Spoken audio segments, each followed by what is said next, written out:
Түсіңізде қара жыланды көру, немесе соған ұқсас нәрселерді көру нені білдіреді? Видеоны бастамас бұрын біздің арнаға тіркеліп, лайк басып, оны басқалармен де бөлісіңіздер.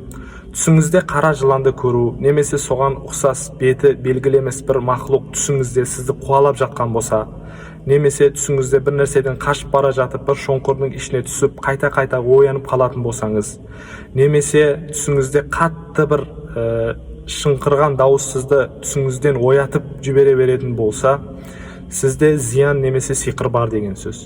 Әрине мен бұның медицина жағынан да зерттеп қарадым.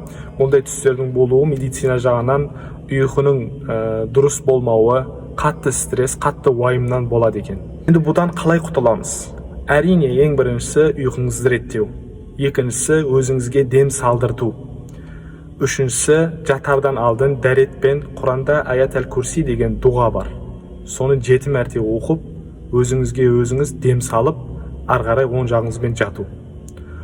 Алла тағала баршамызды тілден, сиқырдан, түрлі ауру сырқаулардан өзі сақтасын. Ешбір уақытта ауырмаңыздар. Алла баршаңыздан разы болсын. Ассаламу алейкум.